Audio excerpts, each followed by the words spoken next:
Channel पर आपका स्वागत है। एक ट्रांसलेट आपको दिया गया था, उसे आज हम करा दे रहे हैं। इसके बाद एक और दे देंगे, उसे आप लोग कीजिएगा और कोई भी दिक्कत होगी तो फिर पूछिएगा। पहला ट्रांसलेट जो दिए थे आपको बोर्ड पे, एक जंगल में दो बैल थे। जहाँ किसी चीज़ का होना पाया जाता है, जैसे कहा गया कि स्कूल था, एक बगीचा था, एक दुकान थी, वहाँ पर आप देयर का प्रयोग करते हैं इंट्रोडक्टरी वर्ब के रूप में। तो हम लिख रहे हैं एक जंगल में दो बैल थे। नोट कर लीजिए, there were two in a forest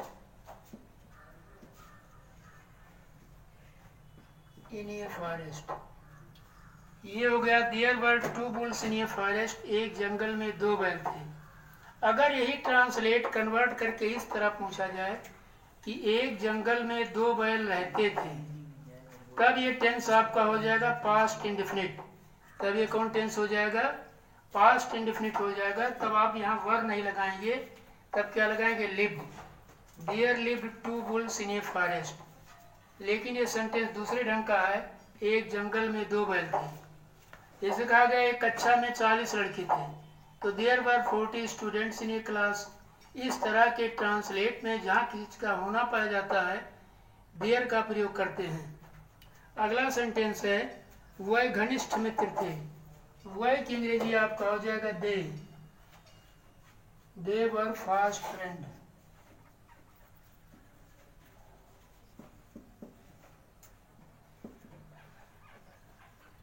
they were fast friends.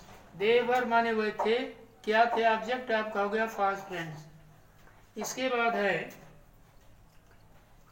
वह हमेशा साथ रहते थे। अब ये आपका पास्ट इंडेफिनिट टेंस हो गया। वह की अंग्रेजी हो जाएगा दे।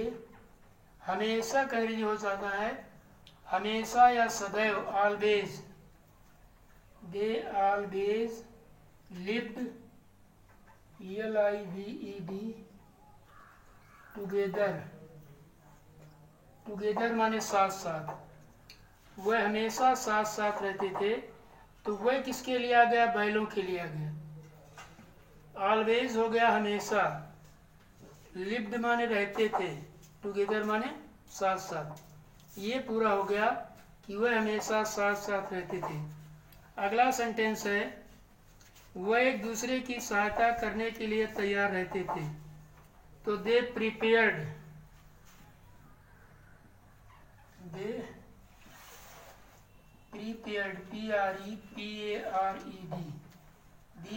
Prepared to help each other.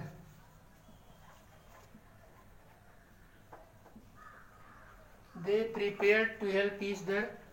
वो एक दूसरे की सहायता करने के लिए तैयार रहते थे। ये भी टेंस आपका हो गया पास्ट इंडेफिनिट, रहते थे। अगला सेंटेंस है शेर भी इन पर आक्रमण करने से डरता था। शेर के लिए क्या होता है? लायन। The lion LION। भी can be also afraid, AFRAID, afraid to attack them।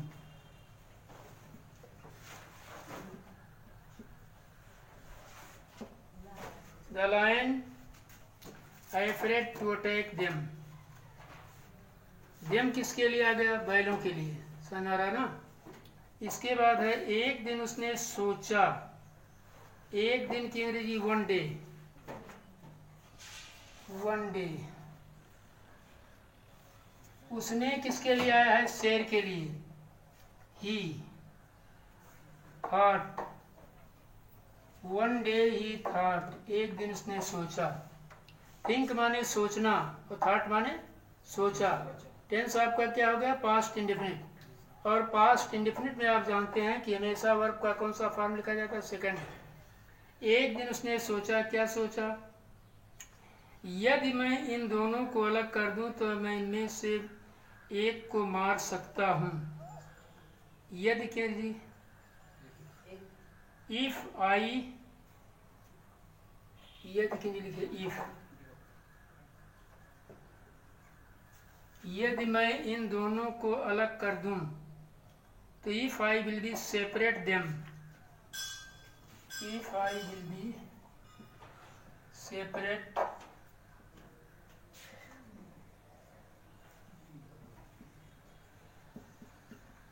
Them, तो के लिए कामा लगाइए, मैं मार्स, तो क्या लिखे, मैं एक को मार सकता हूँ, I can kill any one, I can kill any one, any one माने किसी को भी, दोनों को अलग कर दिया जाए तो किसी को मार सकता है। अतः एक दिन वह एक बैल के पास गया, अतः के लिए होता है सो, चाहे अतः कहिए चाहे इसलिए, सो वन डे, एक दिन, ही बेंट माने वो गया, सो वन डे ही बेंट, इसलिए एक दिन वो गया, कहाँ गया,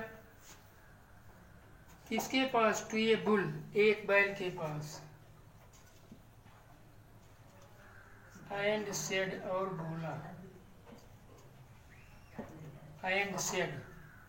ट्रांसलेट के लिए बताया गया था कि आप हमेशा डायरेक्ट नरेशन नहीं बनाइए, जब आप इनडायरेक्ट नरेशन बनाएंगे तो कंजंक्शन है, अंदर की सहायक क्रिया है, ये सब बदलना पड़ेगा, तो ट्रांसलेट हमेशा डायरेक्ट नरेशन में ही बनाना चाहिए।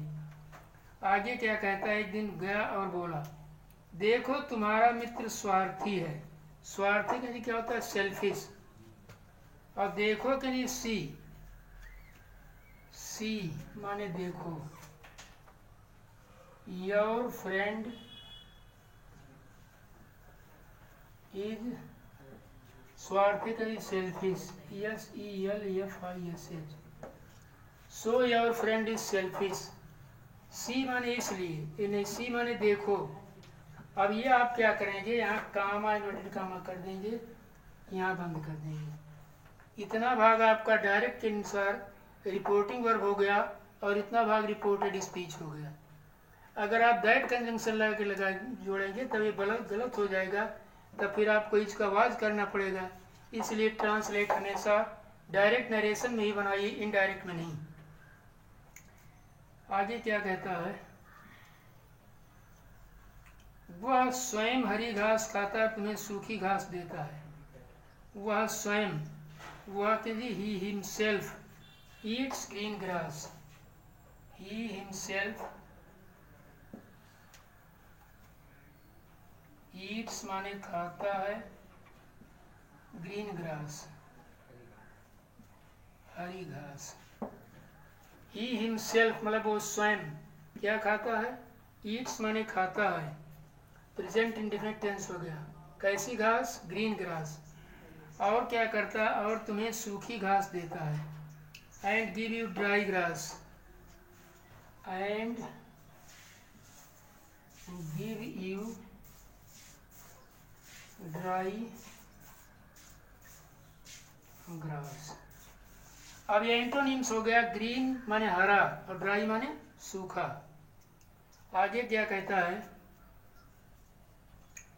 बैल ने शेर की बात मान ली, बैल क्या जी, बुल, बात मान ली, एग्रीड, बात मान लिया सहमत हो गया, तो इसका लिखिए, the bull agreed with lion, the bull, ox भी लिख सकते हैं, एग्रीड,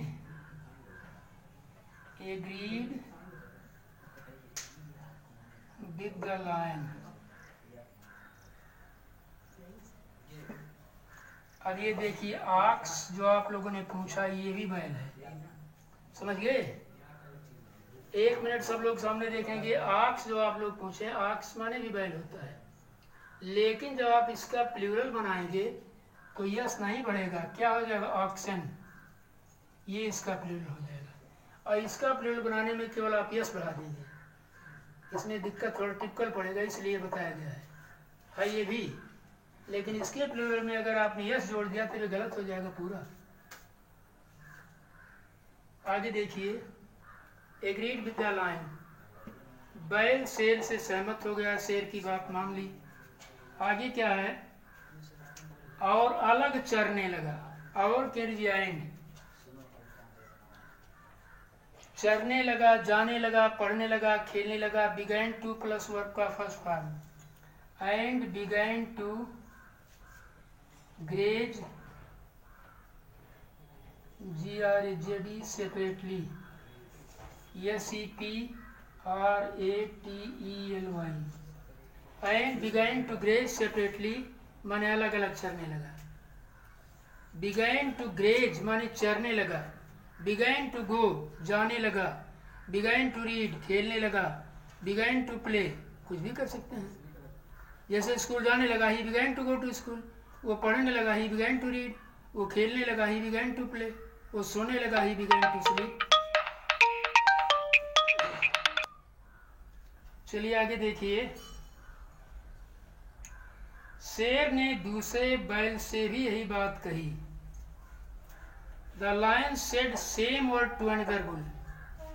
The lion क्या है, दूसरे बैल से भी यही बात कही। परिणाम ये हुआ। अब परिणाम ये हुआ कि ये दो होता है, चाहे आप लिखिए एज ए रिजल्ट, चाहे लिखिए कॉन्सिक्वेंटली। लिखिए कॉन्सिक्वेंटली, जो टिपिकल अंग्रेजी है। नहीं, यही छूट गया, ये अभी पूरा नहीं लिखिए। शेर ने दूसरे बैल से भी यही बात कही। The lion said same word to another bull, दूसरे बैल से भी यही कही। The lion said same word, बैल ने वही शब्द कहा, किससे, दूसरे बैल से। परिणाम ये हुआ कि दूसरा बैल भी अलग चरने लगा। परिणाम ये हुआ कि लिखिए कॉन्सिक्वेंटली, CONSIQUENTLY।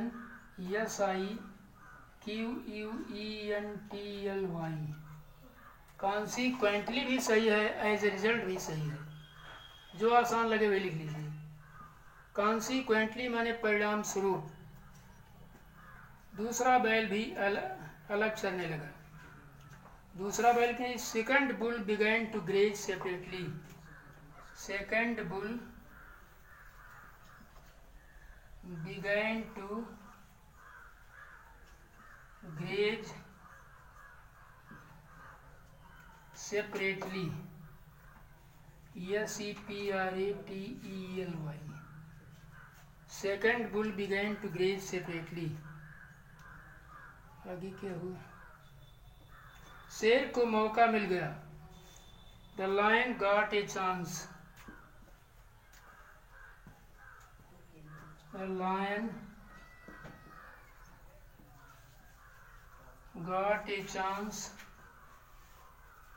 शेर को मौका मिल गया। उसने एक पर आक्रमण किया और उसे खा लिया। आक्रमण की attacked, he attacked one, he attacked, ATTACKED,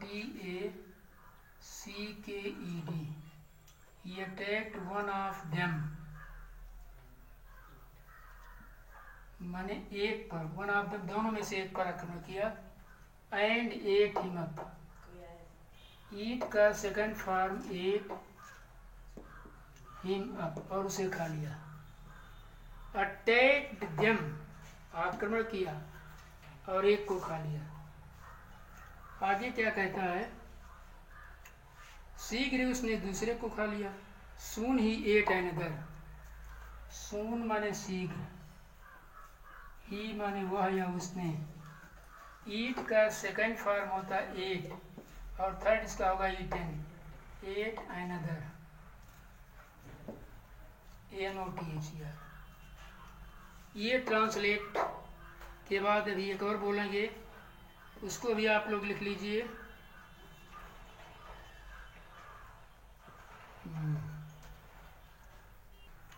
Ishwar Chandra Vidyasagar एक योग्य अध्यापक थे। ईश्वर चंद्र विद्यासागर एक योग्य अध्यापक थे। योग्य अध्यापक ने लिखे able teacher, ABLETEACHER, able teacher. Ishwar Chand आपका यहाँ सब्जेक्ट है, थे, वाज क्या थे, एनेबल टीचर। समझ आ गया ना। ईश्वर चंद विद्यासागर एक योग्य अध्यापक थे।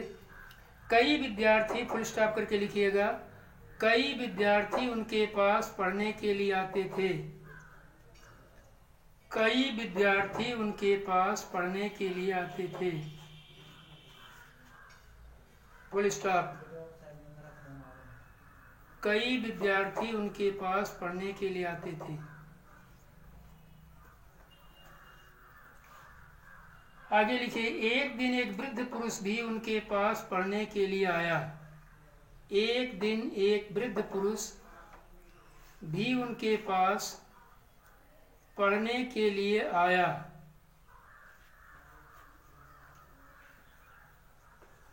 Full stop.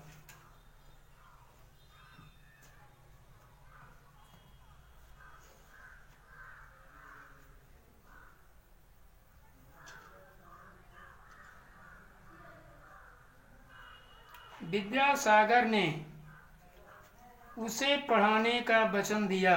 किसको? वृद्ध आदमी को। विद्यासागर ने उसे पढ़ाने का वचन दिया। वचन दिया कि ये नोट कर लीजिए, प्रॉमिस्ड, PROMISED। विद्यासागर ने उसे पढ़ाने का वचन दिया, फुल स्टॉप। पढ़ाने का नहीं क्या होगा? To teach. लड़के लिख देते हैं टू रीड, रीड माने पढ़ना, और पढ़ाना टीच। तो विद्यासागर ने उसे पढ़ाने का वचन दिया, फुल स्टॉप। लेकिन बूढ़े को व्याकरण कठिन लगती थी। लेकिन बूढ़े को व्याकरण कठिन लगती थी।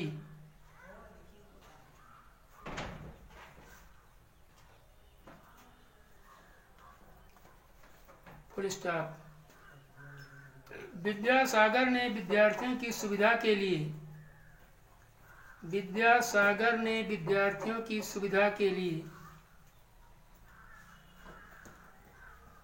विद्यार्थियों की सुविधा के लिए एक व्याकरण की पुस्तक लिखी। विद्यासागर ने विद्यार्थियों की सुविधा के लिए एक व्याकरण की पुस्तक लिखी,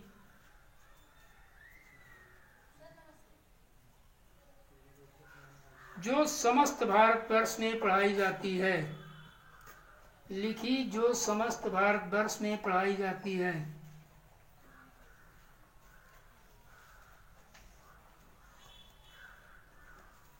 फुल स्टॉप।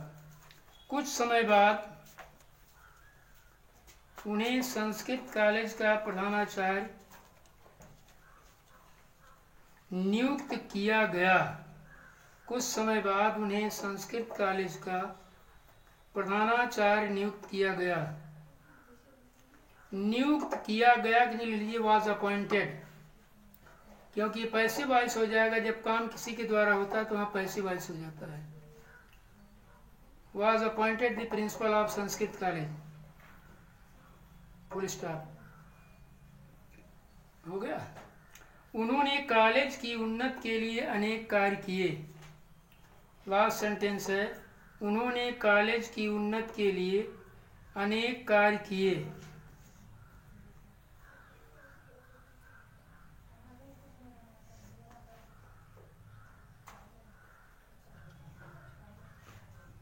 इसे भी लिख लीजिए, मिटाओ भैया,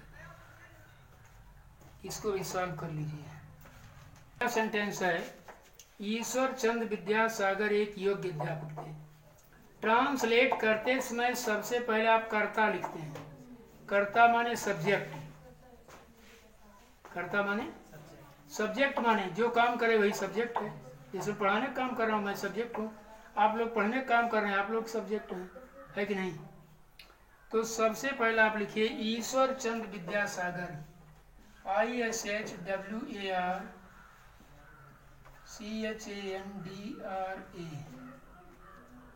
ईश्वर चंद्र विद्यासागर। ये हो गया आपका सब्जेक्ट। ये क्या हो गया? सब्जेक्ट। अब आप लिखिए थे कि वाज, क्या थे? An able teacher.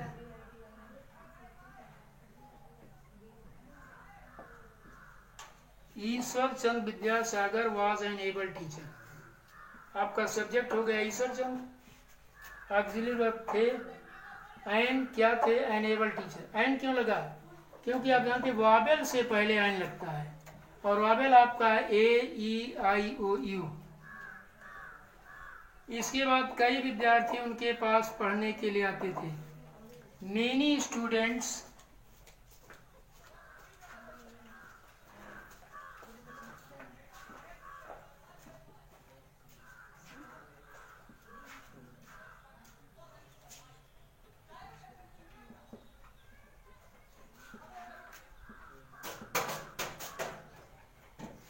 To read. To read की जगह आप टू स्टडी भी लिख सकते हैं, चाहे टू रीड लिखिए और चाहे टू स्टडी लिखिए। अब यहाँ आपका कर्ता हो गया many students came to him, उनके पास आते थे क्या करने? पढ़ने। आगे है एक दिन एक वृद्ध पुरुष भी उनके पास पढ़ने के लिए आया। एक दिन क्या जी? One day. An old man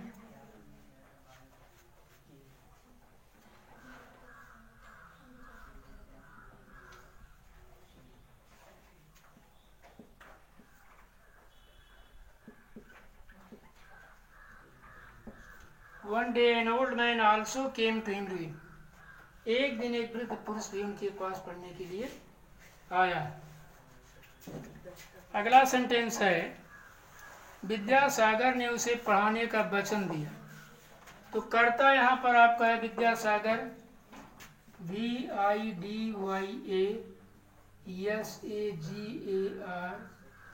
वचन दिया कि promised, PROMISED, promised him to teach। Vidyasagar promised him to teach, मतलब विद्यासागर ने उसे पढ़ाने का वचन दिया।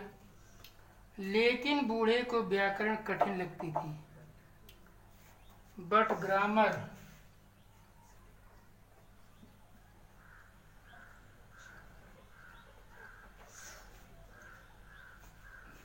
बूढ़े को व्याकरण कठिन लगती थी। बताइए, लगती थी कि क्या हो जाएगा? इंटरमीडिएट वाले सोचेंगे by the method of transformation. अगर हम इस सेंटेंस को ऐसा कर दें बूढ़े के लिए व्याकरण कठिन था, तो भी तो ही हुआ। But grammar was difficult, but grammar was difficult for the old man.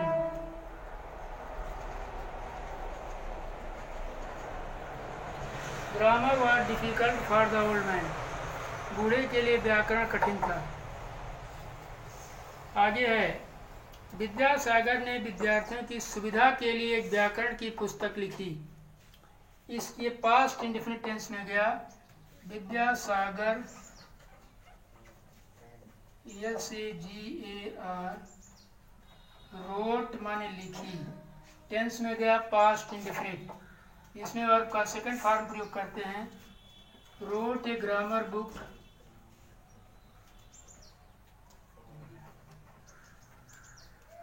सुविधा के लिए लिखिए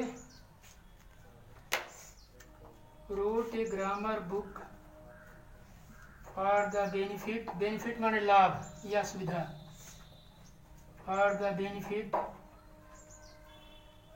of the students, for the benefit of the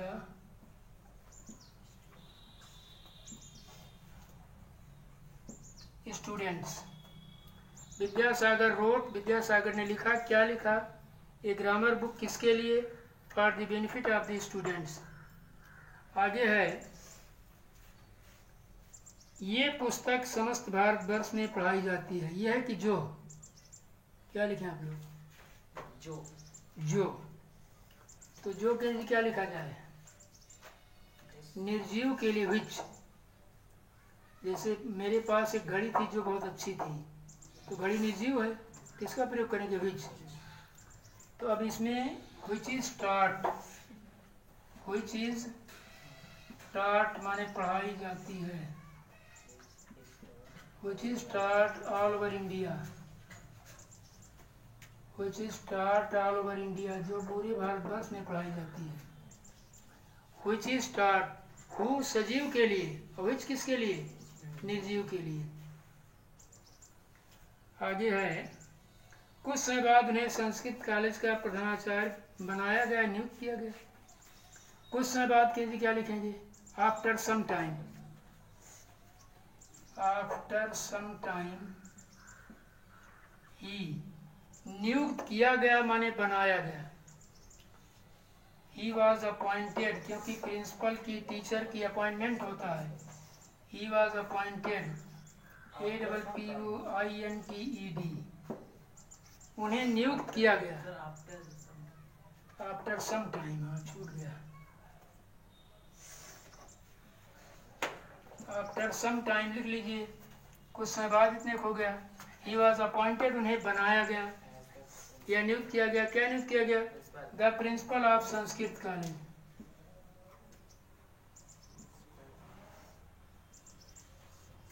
of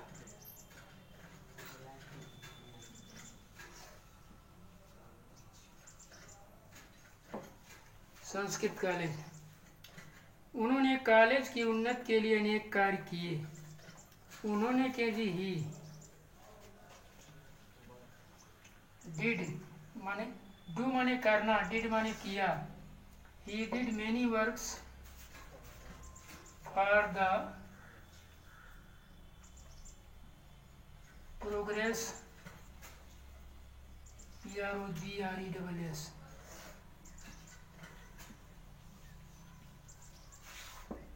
of college को नोट कर लीजिए।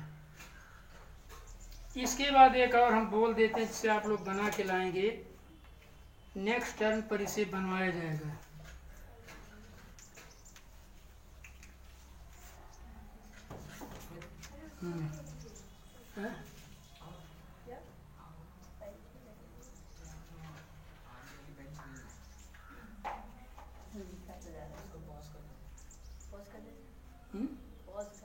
क्या कर लो जो करना हो गया। लिखिए, हाँ बोल रहे हैं, लिखिए। इंटर हाई स्कूल दोनों के लिए उपयोगी है ये। इंटर में 2 साल पूछा गया था, हाई स्कूल में एक 4 लाइन काट करके भी 3 साल पूछा गया। सम्राट बाबर के मृत्यु के विषय में लिखिए, करा चुके हैं लेकिन लिख लीजिए। सम्राट बाबर के मृत्यु के विषय में एक विचित्र कहानी कही जाती है। सम्राट बाबर के मृत्यु के विषय में एक विचित्र कहानी कही जाती है।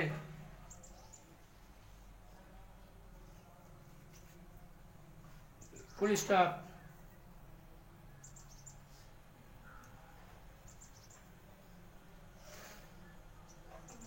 उनके 4 पुत्र थे। किसके, बाबर के। उनके 4 पुत्र थे। उनके 4 पुत्र थे, लेकिन वह अपने सबसे बड़े पुत्र हुमायूं को,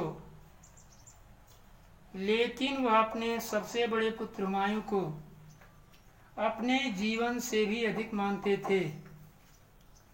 उनके 4 पुत्र थे, लेकिन वह अपने सबसे बड़े पुत्र हुमायूं को अपने जीवन से भी अधिक मानते थे।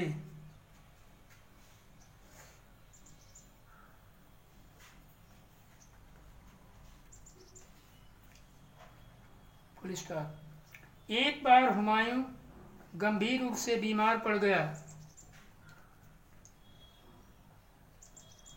एक बार हुमायूं गंभीर रूप से बीमार पड़ गया।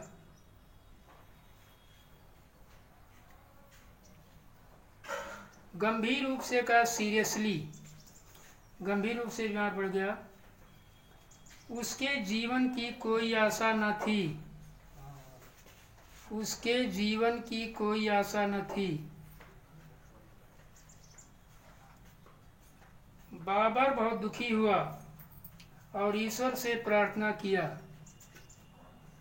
लिखिए बाबर बहुत दुखी हुआ बिकेम वेरी सैड, और ईश्वर से प्रार्थना किया कि and prayed to God. God में जी कैपिटल लेटर से लिखेंगे,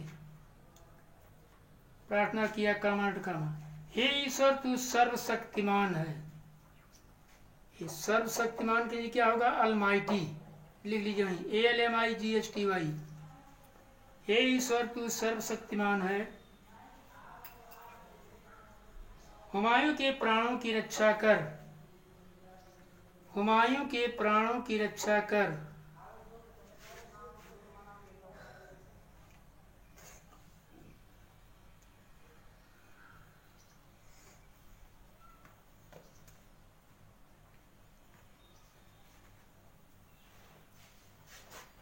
मैं अपने पुत्र के लिए अपने जीवन को खुशी से त्यागने के लिए तैयार हूँ। मैं अपने पुत्र के लिए अपने जीवन को खुशी से त्यागने के लिए तैयार हूँ। Full stop. आगे लिखिए, कहा जाता है कि बाबर की प्रार्थना ईश्वर ने स्वीकार कर ली। कहा जाता है कि बाबर की प्रार्थना ईश्वर ने स्वीकार कर ली। स्वीकार की इंग्लिश लिखिए accepted the prayer of Babar. स्वीकार कर ली क्योंकि उसी समय बादशाह बीमार पड़ गया के लिए फेल इल, क्योंकि उसी समय बादशाह बीमार पड़ गया, फेल इल ILL। आगे लिखिए अंतिम सेंटेंस, कुछ दिनों बाद बाबर की मृत्यु हो गई और हुमायूं पूरी तरह स्वस्थ हो गया। कुछ दिनों बाद बाबर की मृत्यु हो गई, मतलब बाबर डाइड, और हुमायूं पूरी तरह स्वस्थ हो गया। पूरी तरह स्वस्थ हो गया लिख लीजिए गॉट वेल कंप्लीटली। हुमायूं पूरी तरह स्वस्थ हो गया, लिख लिए गॉट वेल कंप्लीटली। इस ट्रांसलेट को आप लोग कीजिएगा। चैनल पर पढ़ने वाले सभी विद्यार्थी बड़ा वाला ट्रांसलेट रोज करें, जो नहीं आएगा उसकी समस्या दूर हो जाएगी।